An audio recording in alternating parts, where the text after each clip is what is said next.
আমরা recent cake বানাই যদি রিসেন্ট ডেকোরেশন করতাম তাহলে কিন্তু সুগার সিরাপের প্রয়োজন পড়তো না, যেহেতু রসমালাই দিব, তো রসমালাইয়ের রস দিব, সেক্ষেত্রে সুগার সিরাপের প্রয়োজন পড়তো না। কিন্তু আমাদের কেকটা বানানো 3-4 দিন আগে, সেক্ষেত্রে সামান্য একটু সুগার সিরাপ আমাদের দেওয়া লাগবে। সুগার সিরাপ না দিলে, এই দেখেন রিসেন্ট করছি বলে এই যে চিনি থেকে গেছে, দেখছেন? তাহলে চিনি নিচে থাকবে, আমরা হালকা হালকা করে দিব যেন চিনি না বাঁধে।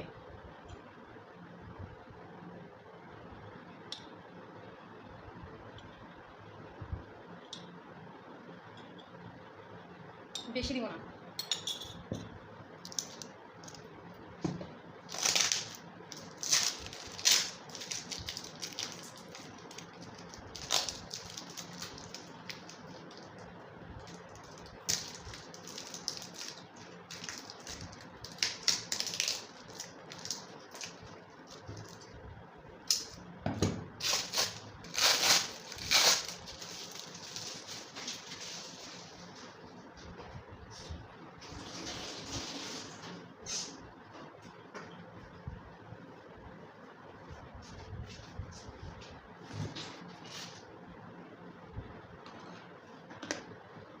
দেখেন এই যে রসমালাইয়ের রসটা কিন্তু একদমই জমা।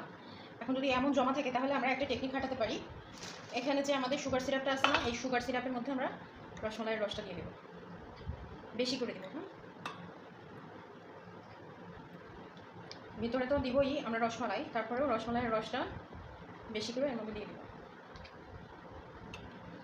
বেশি গাঢ় থাকলে এই কাজটা আপনারা করতে পারেন, তাহলে সুগার সিরাপের সাথে রসমালাইয়ের রসটাও চলে যাবে। হ্যাঁ,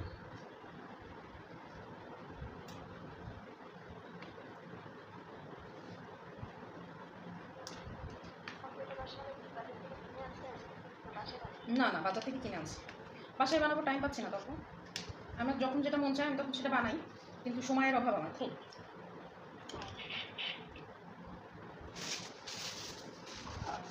আচ্ছা, এই কাজটা আমাদের প্রথমে করে নেওয়া উচিত ছিল। প্রথমে করে নিলে হতো কি, তাহলে ওই যে সুগার সিরাপ যে ওটাতে বেশি গেছে, এটা তার বেশি মনে হতো না। তারপরেও থাক, সমস্যা নাই, দিয়ে দিই। ও দেখছেন এই যে গাঢ় না,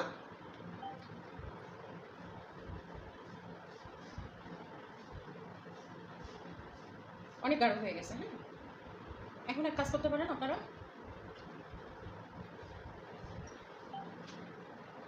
রসমালাই ভেঙে দিয়ে দিতে পারেন। যত বেশি রসমালাই দিবেন তত মজা লাগবে। হ্যাঁ, আমি এভাবে করি, এই জন্য আমি আপনাদেরকে এভাবে দেখাচ্ছি। রসমালাইয়ের রস যদি গাঢ় থাকে তখন আপনারা করবেন কি, রসটা সুগার সিরাপের সাথে একটু মিলাবেন। আর সুগার সিরাপটা কখন তৈরি করবেন, যখন আপনার কেকটা অনেক দিন হয়ে যাবে, 3-4 দিন হয়ে যাবে, তখন করবেন। ঠিক আছে? আর যদি 3-4 দিন না হয়, রিসেন্ট করা হয়, হ্যাঁ, এই যে হাত দিয়ে একটু ভেঙে ভেঙে দিবেন, আমি যেমন ভেঙে ভেঙে দিচ্ছি।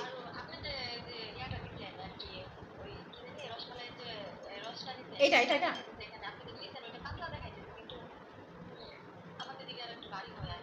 আমি কি বললাম আপু, আমি যে রসটা দিছি সেই রসমালাইয়ের রসটা একটু গাঢ়, এই জন্য সুগার সিরাপের সাথে আমি মিক্স করে দিছি। হ্যাঁ, এটা জাস্ট একটা ওয়ে। হ্যাঁ, কারণ দেখেন রসমালাইয়ের রসটা আমি কিন্তু শুধু দিচ্ছিলাম, দেখছেন এই যে রসমালাইয়ের রসটা কত গাঢ়, এই যে দেখেন এত গাঢ় দিলে তো জায়গায় জায়গায় থেকে যাচ্ছে, তাই না?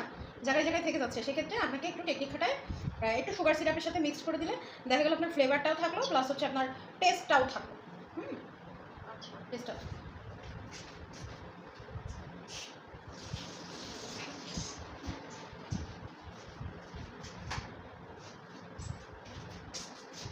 এটা তো আমি বলছি যে আমাদের এই কেকটা বানানো হয়েছে কবে, 3-4 দিন আগে বানানো হয়েছে, সেক্ষেত্রে এখনও কাজ করতে পারতেছি না, সেজন্য এটা একটু ড্রাই হয়ে গেছে, যার জন্য আমি সুগার সিরাপটা দিছি। নাহলে কিন্তু আমি সুগার সিরাপ দিই না। যখন দেখি আমার রসমালাইয়ের রসটা একটু বেশি গাঢ়, তখন আমি সামান্য একটু পানি মিক্স করে দিই। মিক্স করে দিলে হয় কি, ওটা একটু লিকুইড হয়ে যায়, সেক্ষেত্রে দেখতে ভালো লাগে। আর রসমালাই কেক ভিতরে যদি রসমালাই না দিছেন, তাহলে কিন্তু যতই রসমালাইয়ের রস দেন, কিন্তু রসমালাই না দিলে টেস্ট পাবেন না। ঠিক আছে, রসমালাই আপনাকে দিতেই হবে। ক্রিমটা কিন্তু আরেকটু বিট হতো, দেখছেন আমি যখন এটাকে ব্যবহার করতেছি তখন বুঝতে পারতেছি যে ক্রিমটা আরেকটু বিট হতো। তা যাই হোক, সমস্যা নেই, লাস্টের দিকে কাজ করতে করতে ক্রিম অনেক ড্রাই হয়ে যায়, সেক্ষেত্রে ঠিক আছে। আচ্ছা, আমার কিন্তু মাঝখানে কী ছিল, মাঝখানে কিন্তু অনেক ডিপ ছিল, আমি সেটা কিন্তু ক্রিম দিয়ে কাভার দিয়ে দিছি।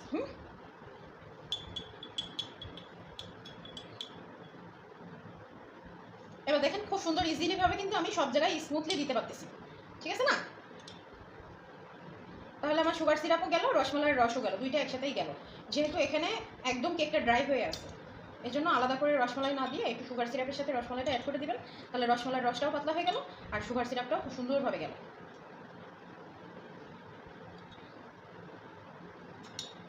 আপনারা তো এখন মনে করেন নতুন কাজ শিখতেছেন, একটু বোঝা মুশকিল হয়ে যাচ্ছে, কিন্তু যখন কাজ করবেন, কাজ করতে করতে এক সময় আপনাদেরই কিন্তু আমার থেকে ভালো বুদ্ধি হয়ে যাবে যে না এই জিনিসটা এইভাবে দিচ্ছি, এইভাবে দেওয়ার থেকে এইভাবে দিলে ভালো হতো। কারণ কেউ কাউকে অনুকরণ করতে পারে না, আর একজন একজনকে অনুকরণ হয়তো বা করলেও কাজের ধরনটা কিন্তু একটু ভিন্ন হবেই, একটু ভিন্ন হবে। এই যে আমাদের যেভাবে শিখাইছে, আমি যদি সেইভাবে শিখাতে চাই তাহলে আমি মনে করবো যে একদম ফাঁকিবাজি শেখানো হয়ে যাবে আপনাদের, ফাঁকিবাজি শেখানো হয়ে যাবে। কারণ এই সমস্ত বিষয় খুব সেন্সিটিভ বিষয়, খুঁটিনাটি অনেক কিছু আছে যেগুলো আপনাদের সাথে ডিসকাস না করলে আপনারা কাজ করতে পারবেন না।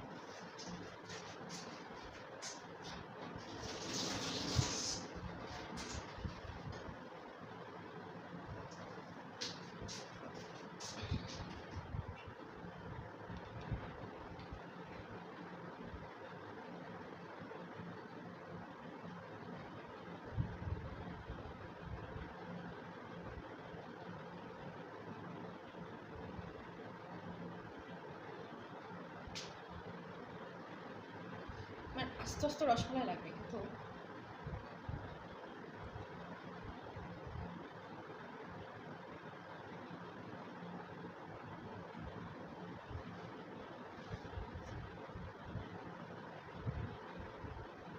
এটা হাত দিয়ে ছাড়া সম্ভব না, হ্যাঁ হাত লাগবেই।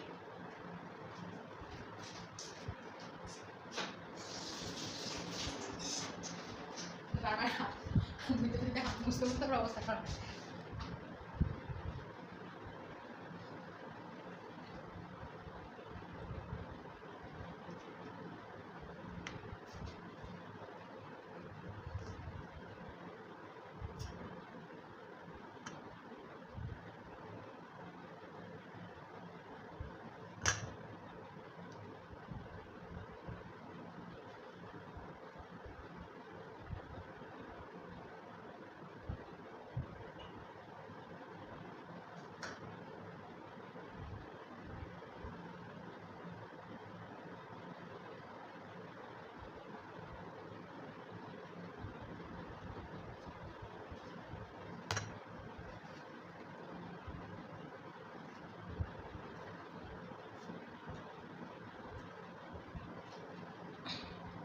আচ্ছা, উপরের লেয়ারে কিন্তু রসমালাই যাবে না, ঠিক আছে? শুধু সুগার সিরাপ দিব, উপরের লেয়ারে আমাদের কোনো রসমালাই যাবে না।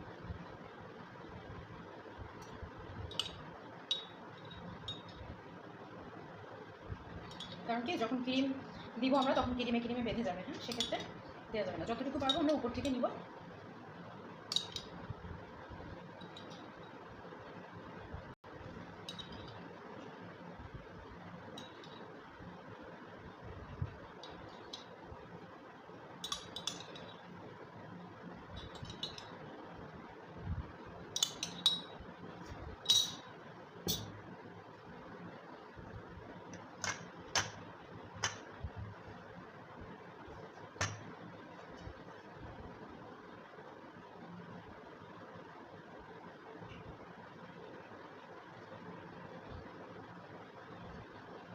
দেখছেন কীরকম বেঁধে যাচ্ছে, এরকম বেঁধে যাবে। হ্যাঁ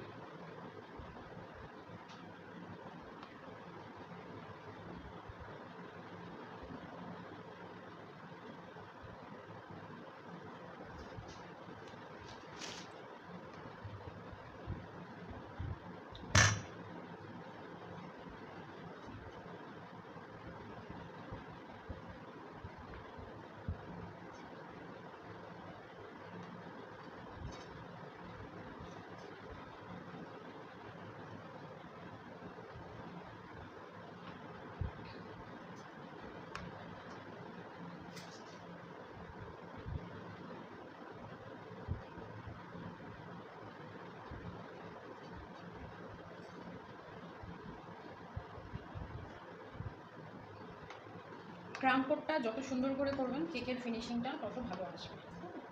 চেষ্টা করতে হবে প্রথমেই ক্রাম কোটটা খুব সুন্দর করে ফিনিশিং দেওয়ার।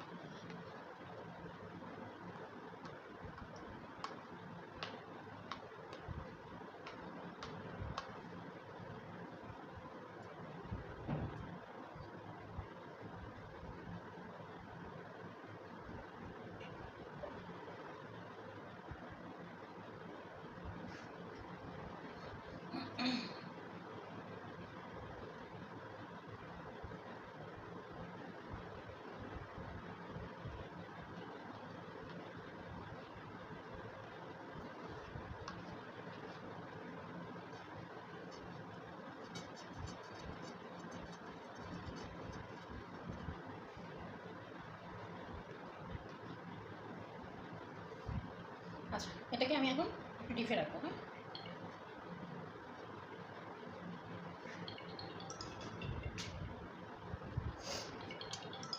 একটু ডিপে রাখি।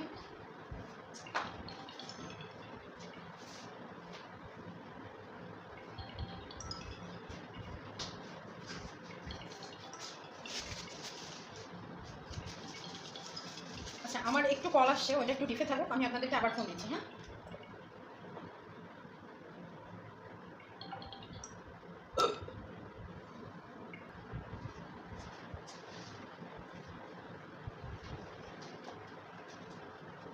আমি হালকা একটু অফ হোয়াইট করতে গেছি, কিন্তু ইয়েলোটা বেশি পড়ে গেছে। হ্যাঁ, এখানে সাইডে যদি আমি ক্রিম না দিই তাহলে আমার এটা ভালো করে ফিনিশিং আনতে পারবো না।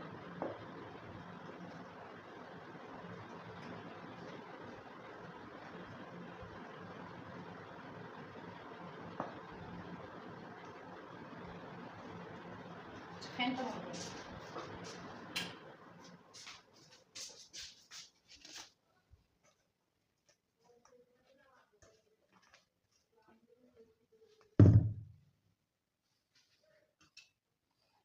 দেখেন, আমি কিন্তু ক্রিম একদম স্প্যাচুলা দিয়ে নেড়ে নেড়ে স্মুথ করছি, তারপরে আমি এটাকে এখন করবো। যদিও সাইড থেকে ক্রিম একটু বেশি হয়ে যাবে, কিন্তু কিছু করার নাই আমাদের। হ্যাঁ, এই ছাড়া কিছু করার নাই, ফিনিশিং আনতে গেলে এটা দিতেই হবে, কিছু করার নেই।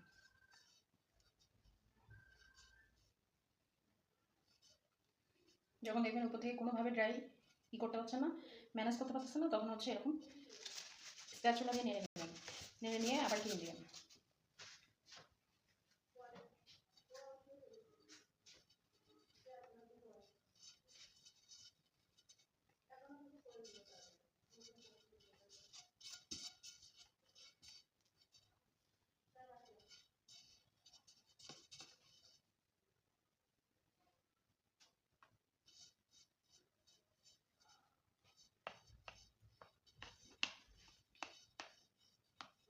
যে লোকে বলে না তাড়াতাড়ি কাজ হচ্ছে শয়তানের কাজ, তা সেই অবস্থা হয়েছে। হ্যাঁ, আমি দিয়ে ঘড়ি দেখছি যে মানে 9টা 45 বাজে, ব্যাস আমার মাথা গেছে নষ্ট হয়ে।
যখন মনে করবেন সাইড ফিনিশিং আনতে পারতেছেন না, তখন এই ব্লেড নাইফ দিয়ে সাইড থেকে সুন্দর করে ফিনিশিং দিয়ে নেবেন।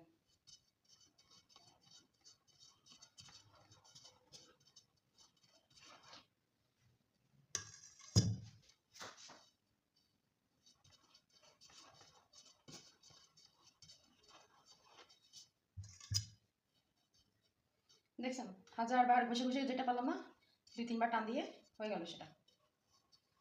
এগুলো হচ্ছে কিছু কিছু টেকনিক।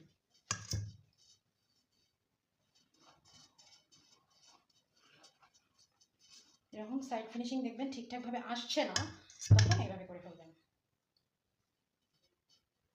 আর নিয়ম আছে, যতবার হচ্ছে আপনি সাইড টান দিবেন, কাজ করবেন, ততবার হচ্ছে মুছে নেবেন। মুছে নিলে ফিনিশিংটা ভালো আসে। সে প্যালেট নাইফ দিয়ে করেন, ব্রেড নাইফ দিয়ে করেন, বা যে কোনো একটা কার্ড দিয়ে করেন। আমার একটা ভিজিটিং কার্ড আছে, ভিজিটিং না আইডি কার্ড আছে লেমার্ডিং করা, আমি ওটা দিয়েও করি।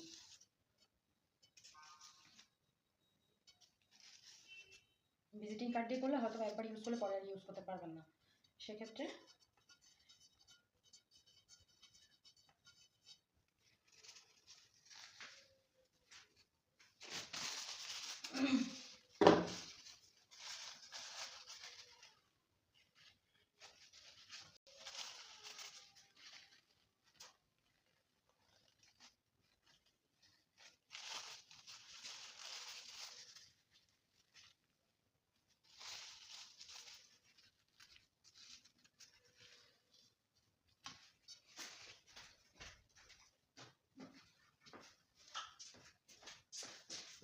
সাইড থেকে ফিনিশিংটা তবুও এখন সুন্দর হয়নি, কারণ ক্রিম ফেটে গেছে তো, এই জন্য সুন্দর হয় না।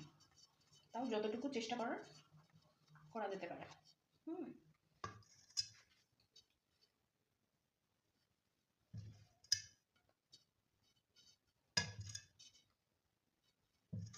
ক্রিমটা যদি বুঝতে পারতাম, তাহলে তখন যদি আমি একটু স্মুথ করে নিতাম, আমার এই জ্বালাটা পোয়াইতে হতো না। আচ্ছা, এখানে দেখেন, এখানে একটু ফিনিশিং কম আছে, তাহলে আমি ডিজাইনটা শুরু করব এখান থেকে শুরু করব, এখান থেকে শুরু করে এইখানে নামাই দেবো। আচ্ছা, এইবার আমার যা ক্রিম আছে সব কিছু আমি স্প্যাচুলা দিয়ে পাইপিং থেকে বের হয়ে যাবে। 1M দিয়ে আমরা 1M নজল কাজ করবো, 1M 2 দিয়ে একই, ঠিক আছে? 1M দিয়ে আমরা কাজ করবো। এই যে দেখেন, এইভাবে রাখা যাবে না, এইভাবে হবে না। এই যে দেখছেন বেঁধে গেছে না, তার মানে এটাকে আরেকটু কাটতে হবে, বাঁধলে ডিজাইন নষ্ট হয়ে যাবে। একদম এই কাটার নিচে থেকে থাকতে হবে।